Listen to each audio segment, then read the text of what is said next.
According to UNESCO, there are approximately 3 million shipwrecks scattered across the Earth's surface. The ocean is a vast place, and sea travel can be a hugely isolated and dangerous endeavor. Some ships are destroyed by storms, others run out of supplies or hit land, and some just outright vanish, never to be seen again. For every shipwreck we understand, there are at least 10 which are still shrouded in mystery. They are uniquely haunting places, catastrophes frozen in time and preserved hundreds or even thousands of feet below the surface. Here, we delve into some of the strangest shipwrecks that are still unexplained today.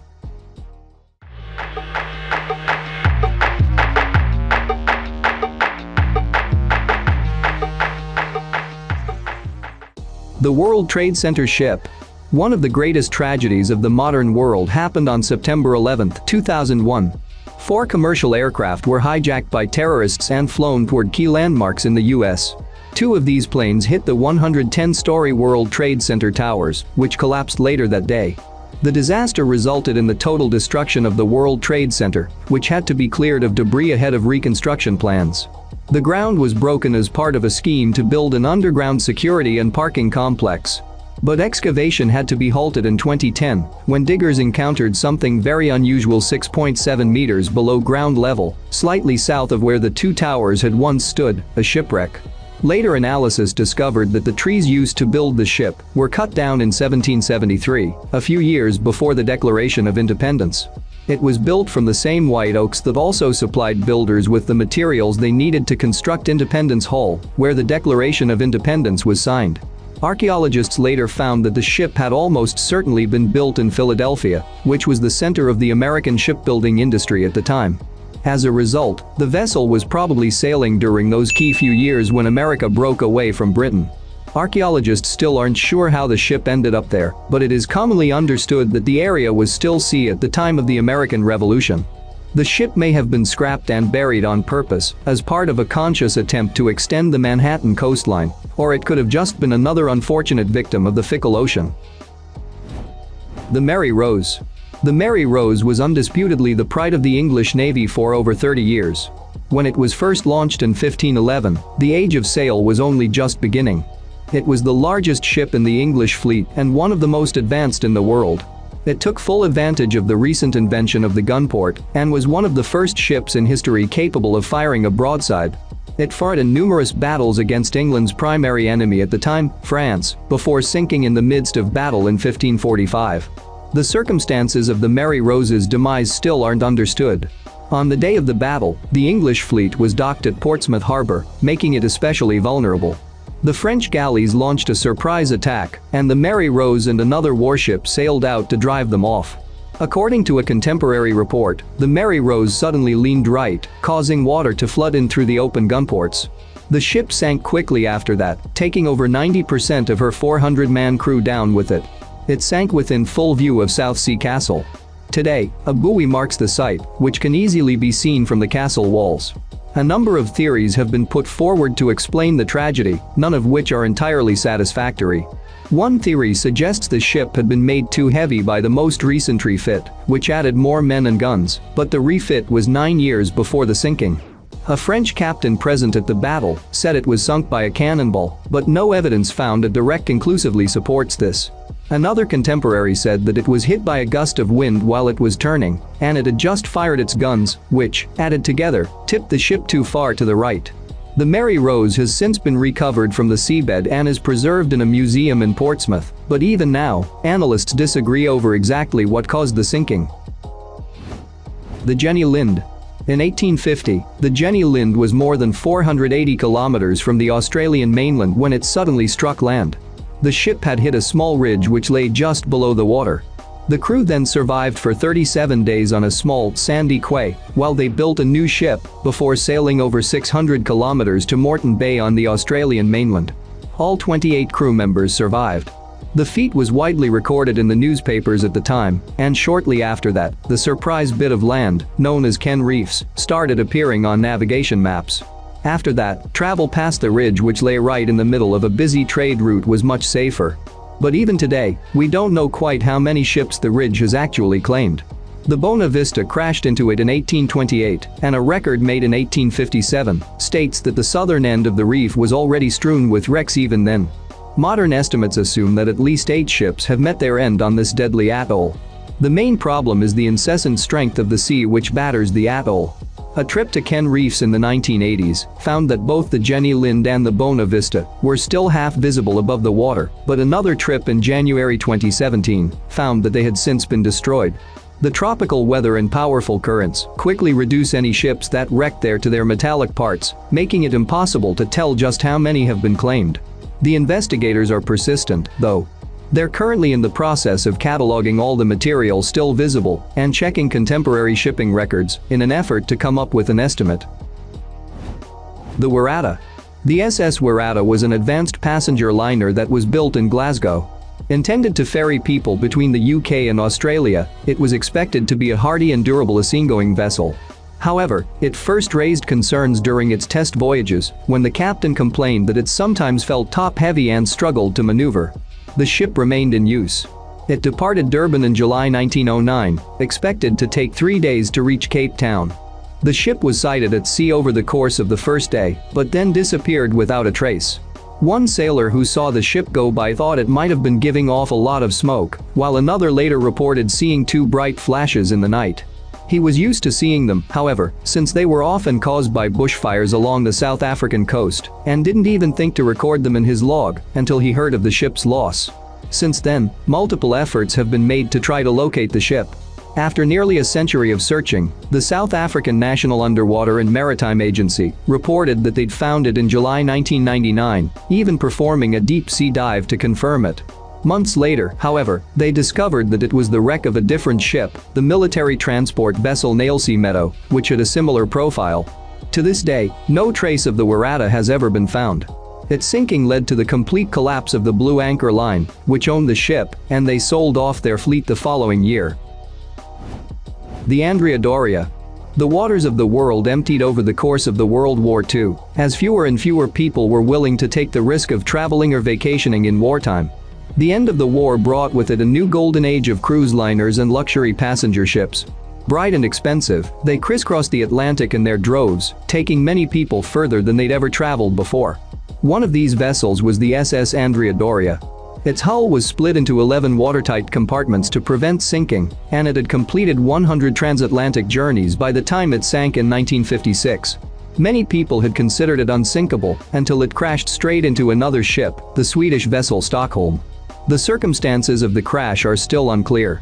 Both vessels were failing to follow the conventional rules of sea travel. The Andrea Doria was sailing faster than normal through heavy fog in order to make it to New York by morning, while the Stockholm was traveling north of the usual eastbound route in order to shave time off its journey. Both captains saw the other ship on their radar, but somehow failed to avoid a collision. Either one or both of them must have misread the data, and by the time they could see each other through the fog, it was too late.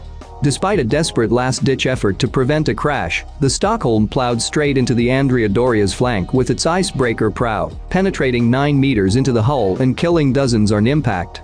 The Stockholm weathered the crash and remained seaworthy despite its mangled prow, but the Doria quickly began to sink. The collision threw it so far off balance that it couldn't use its own lifeboats. What followed was one of the greatest maritime rescues in history, and most of the passengers were eventually saved. The Doria remains on the seabed today, and we'll probably never know which of the 2 captains put her there. The Zebrina. The loss of the Zebrina's crew remains one of the strangest unexplained naval disasters of the 20th century. It was a 3-masted sailing barge which was first put to sea in 1873. It sailed for decades without incident until September 1917, when it departed Falmouth in the UK with a shipment of coal, bound for the town of Saint-Brieuc in France. Just 2 days after its departure, it was seen drifting just outside the port of Cherbourg, France. It was later found washed up on the coast south of the city. When the French Coast Guard boarded the vessel, they found it completely deserted despite it being in otherwise perfect condition. Even the table was neatly laid. The captain's log had last been updated when the ship left Falmouth. Beyond that, there were no records. After an initial investigation, it was decided that a German U-boat attack was most likely. At the time, it was standard U-boat practice to board ships and take their crews captive or force them onto lifeboats before sinking the ship in order to prevent casualties. However, the crew never appeared on any German prisoner of war lists, And it was also standard practice for U-boats to sink their targets and to take their logbooks as proof of the sinking, both of which didn't happen in this case. Because of the ongoing war, the French government didn't pursue the investigation any further, and the ship was eventually broken up. The fate of the crew still remains a mystery. The San Jose. The San Jose was a 64-gun galleon of the Spanish Navy. First launched in 1698, it was used as a part of the annual Spanish treasure fleet. On its final voyage, it was serving as the flagship of the southern portion of the fleet, and its goal was to collect treasure along the coast between Colombia and Panama. The fleet ran into trouble when it encountered a British naval squadron on June 8, 1708. The British fleet was victorious, but failed to seize any meaningful treasure.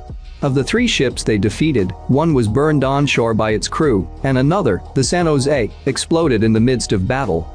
What caused the explosion is unclear, but it resulted in the deaths of all but 11 of its 600-man crew and the immediate loss of the ship. The rest of the Spanish fleet retreated to the safety of nearby Cartagena. The San Jose sank carrying more than $17 billion worth of treasure in modern terms, a failure for which the British captains were eventually court-martialed when they returned home. Any number of things could have caused the explosion, from a stray cannonball to a spark from a musket.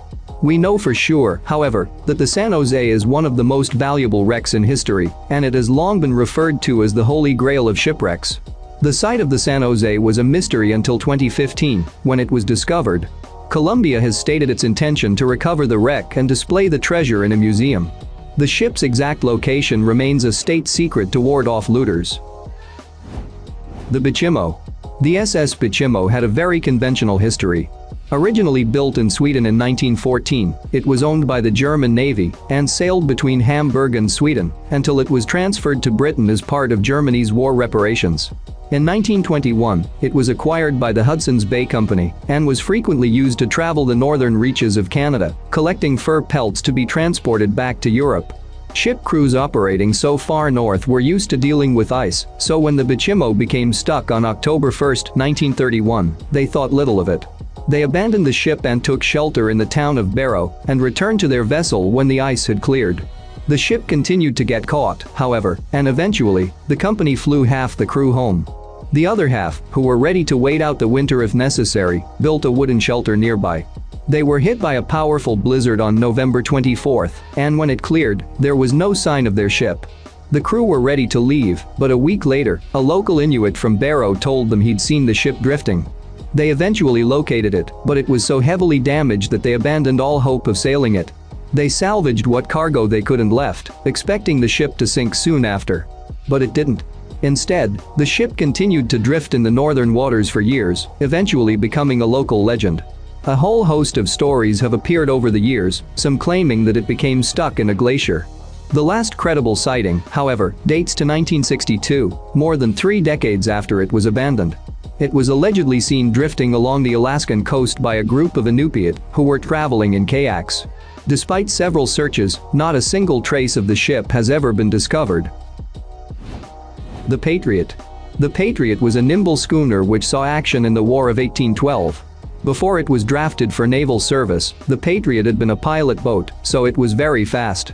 This made it a good privateer, and it was employed to successfully raid and harass British shipping. By December 30, however, it had been repurposed and was refitted as a civilian ship. It departed Charleston after months of successful operations, intending to dock in New York. On board was Theodosia Burr Alston, daughter of Aaron Burr and wife of the governor of South Carolina. Despite painting over the ship's name and carrying an authoritative letter, the crew were met by a British patrol, who stopped the ship on January 2, 1813. The ship's guns were stowed just below the deck, and the hold was full of booty gleaned from months of privateering, but the patrol eventually allowed it to continue.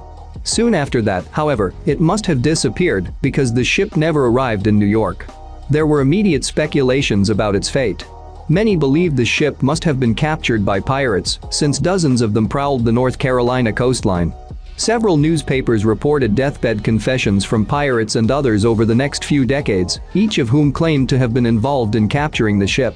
One man even claimed he'd helped to lure the ship ashore, where he and his companions looted it and killed the crew. The most likely scenario, though, is that it sank during a storm. According to the log of a blockading British fleet, a severe storm struck on the night of January 2, which continued into the next day. Experts predict that the area where the storm was most fierce was where the Patriot likely was at the time. The case, however, remains uncertain. Le Griffin. Thousands of ships have sunk in the Great Lakes over the centuries, but the very first one of note, Le Griffin, still eludes explorers even today. It has become the target of many famous searches, each one fruitless. Many today joke that it is the most found ship in North America, but its fate remains a mystery even today. It was built in 1679 by René Robert Cavalier at Cayuga Creek as part of his expedition to discover the Northwest Passage. At the time, the French suspected that the Great Lakes fed into the Pacific. La Salle and his crew of 32 departed on the ship's maiden voyage on August 7, planning to map the Great Lakes. He and many of his crew disembarked on an island on September 18. The ship was sent with 6 crew back to Niagara, but it disappeared along the way. There have been many theories to explain the ship's disappearance, from a Native American attack to a vicious storm. Over time, dark rumors surfaced among the native tribes that La Salle met. Sightings of men who looked a lot like the missing crew members, wearing pelts which sounded like the ones that had gone missing. La Salle himself was convinced that the crew sank the boat on purpose and seized the cargo for themselves, but he was never able to prove it. Today, finding the ship is a lifelong quest. Several explorers have dedicated decades of their lives to finding Le Griffin and have investigated dozens of potential claims, all achieving nothing. The rabid, sustained public interest has led to a torrent of myths, legends, and half-truths that have only gotten in the way of uncovering Le Griffin's real fate. Thanks for watching. If you liked the video, please hit the like button. If you want to see more videos, hit the subscribe button. And if you have something to say, please leave a comment. See you.